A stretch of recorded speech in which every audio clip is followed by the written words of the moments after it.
As most of you know, Karl Marx didn't appreciate religion very much. He considered it the opium of the masses. It was a way that the old system could tell people what to do. And Karl Marx didn't like that because he wanted to be the one telling people what to do. And so in many socialist nations, religion was outright banned. Churches were destroyed, priests were persecuted. Romania, however, was different than other socialist nations in the fact that the constitution actually recognized several religious orders that were allowed to practice in Romania. These religious orders including the Orthodox Church, the Catholic Church, the Unitarians, the Lutheranians, the Muslims, and a couple of others.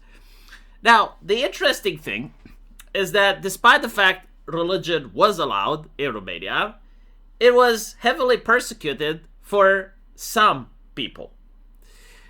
What this means is that if you were a peasant, if you were a person from low class, and you didn't have any high aspirations, the government really didn't care if you're going to church, if you're praying, if you're baptizing your child, or if you're having a wedding. However, if you had public aspirations, so if you're a journalist, a prosecutor, a judge, if your family was important, if they were doctors, lawyers, if you wanted to become someone associated with the inner member of the Communist political party, in that case, if you actually went to church, it was frowned upon. The actual reasoning was pretty simple. The Communist Party believed that religion is on the way out and that there is no reason to persecute grandma for lighting a candle. And so they did their best in order to tacitly suppress people participating in religious life, including showing very popular movies during times of religious celebrations such as Easter or Christmas, in order to make sure that people stay at home rather than go to church. Now, the interesting thing is, like, what happened if you actually did go to church? Because, as I mentioned before, the Constitution actually allowed people to have religious beliefs. And so they couldn't fine you and they couldn't arrest you.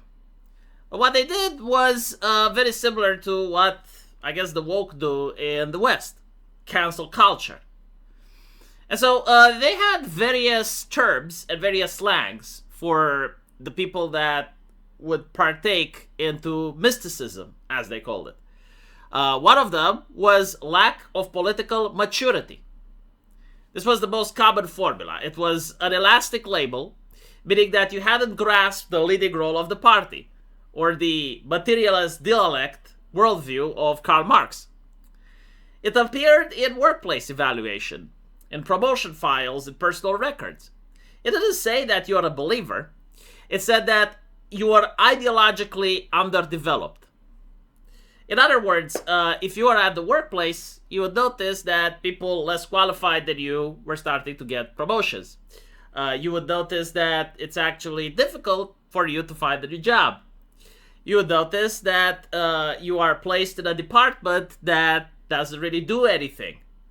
And so they would use these types of punishments that, again, wasn't because you did something illegal. It was simply because you lacked political maturity. Another thing that they would do is they would say you have a retrograde mentality, or you have a backward outlook. This was especially used against younger people, suggesting that they hadn't stepped into the socialist era and were still anchored into the superstition and mysticism of the past. This was, of course, a serious problem for anyone that wanted to become a teacher, a doctor, prosecutor, an officer, or a party member. As I mentioned before, anything that had to do with the upper middle class, or even like the lower middle class, would usually try to push believers out. Another slang that they used was mystical influences. This was a technical term which was used in the internal language of the Communist Party, as well as the secret police. Mystical was the word that they used as a label to any form of religious belief to make it sound irrational and primitive. So they would say something like, Tovarish Andrei displays mystical influences. Again, this was a career-ending accusation, and it would apply to anyone that baptized their child, that would partake into a religious ceremony regarding marriage, or even funeral rites. Another one was does not match the moral political profile. This was the classic line. Blocking a promotion or admission to an important school. If you wanted to send your kid, for example, to a prestigious school, he would be rejected with the fact that he does not match the moral political profile. Again, it doesn't sound like it has anything to do with the fact that you went to church or you baptized him, but everyone understood what it meant.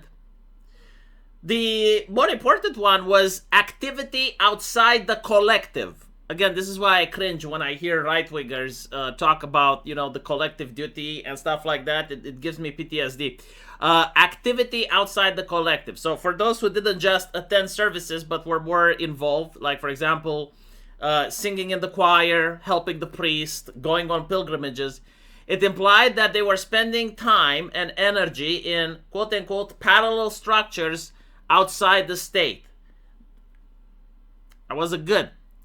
Connection with clerical elements. This was another one. This was a little bit more bluntly, but was mostly used by the secret police in their hidden files, right? Now, again, how did they manage to get back at people? It wasn't through trials or fines, as we discussed earlier, or an arrest. They got back at people through the silence and the closed doors. So, at school, for example, you didn't get the top grade. You didn't get to be named as the class leader. You weren't sent to academic Olympics even though you deserved it. And you got remarks in your file like student displays individualistic tendencies, right? So like the atomized individual that Sargon hates, the communists despised him as well. And of course, you would get remarks in your file like insufficient integration into the youth collective. When it came time for university, the recommendation letter could be phrased in ways that closed the doors to the most prestigious faculties. So again, international relations, the military academy, journalism, law. I think like even philosophy was considered to be prestigious at the time. Now, there was kinda, sorta, a way out of this. If you were a young person and maybe your parents were religious, you could do some performative acts that may open doors a little bit. If you joined the Communist Party for the youth, there you would have what was called discussions within the collective. And this was a meeting where you'd be called to perform self-criticism. So you had to acknowledge your mistake, promise it wouldn't happen again, publicly accept that religion was a remnant of the past, that is just nonsense and superstition. And if you refuse this, right, if you refuse to humiliate yourself, that was pretty much the end. Like, you would not get another chance. Now, for traveling abroad, you got obviously dropped from delegation lists. Not many people could travel abroad, but like the very few that were allowed, being religious was definitely a big no-no. You would stop getting passports for the trade union holiday trips. These were for people that wanted to travel in the Soviet bloc. If you had relatives abroad, you became automatically doubly suspicious. The regime genuinely had an issue with people that had family members that escaped or that happened to live abroad and they were watched. And if on top of that, you also went to church, I mean, that was, again, incredibly difficult for you. Kind of like, living in America when you said the N-word on national television, but worse. Now, with the secret police, sometimes, I guess, you may be called for a chat, which wasn't a formal investigation.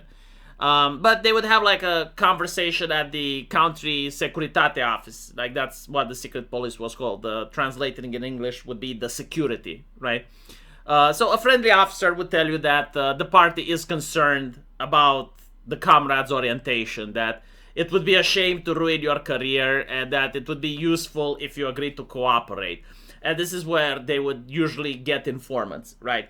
So they would get someone that went to church once or twice, and they would have the speech, and they would be like, look, we're willing to help you reintegrate in the collective, but in exchange, like, tell us what your wife is saying against the party, or tell us something about your neighbors, like, give us something. Now, the justification that was used was pretty much like this. As a party member, you have an obligation to promote the scientific worldview. Your behavior is incompatible with the role of educator of the younger generation. You must be an example to those around you, and at this moment, your example does not meet the required standards. The party has invested in your training and expects an appropriate attitude in return. There are concerns about the environment in which you spend your free time. So basically, they would never say something like, we saw you going to church, or that we hate the fact that you're still religious. Because the Constitution, right, they allow people to be religious.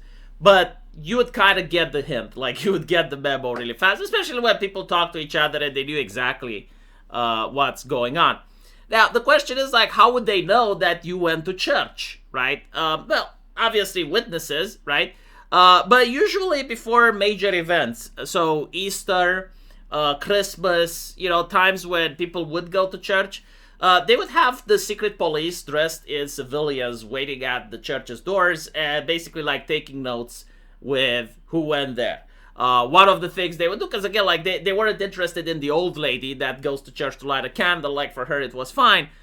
But middle class people have cars, and cars have plates, right? And it's also like when you're in a church, like people know other people that go there, and so like there were secret police officers even in the church, right? So like they would just notice like, oh, well, this guy, who is he? Another way was to literally interrogate your child, right? So the kid would go at school, and the teacher would start asking, okay, so like what did you have for breakfast this morning? How are things at home? What radio do your parents listen? Do your parents have a picture of the dear leader? What did your parents do last Christmas?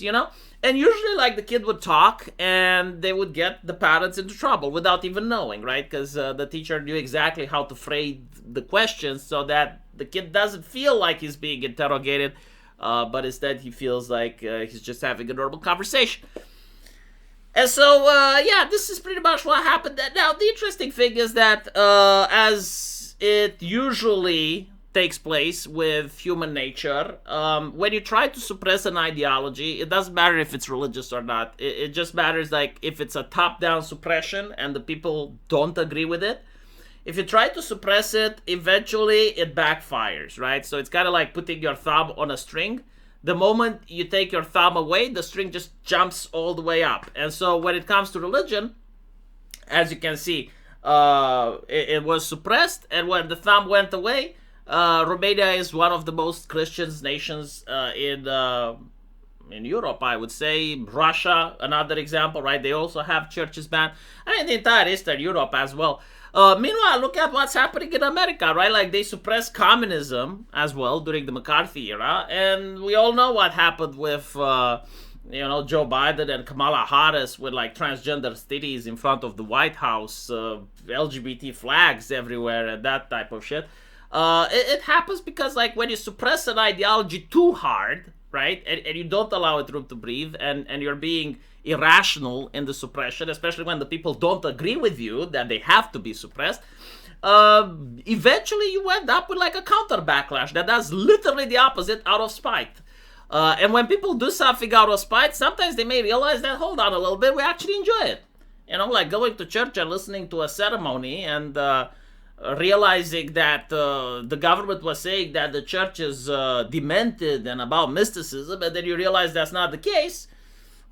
Maybe you started doing it out of spite, but eventually you're like, okay, well, this is a nice community. I mean, maybe I'll come here more often. Anyway, right, let me know what you guys think, and as usual, I will see you in the comment section. Take care.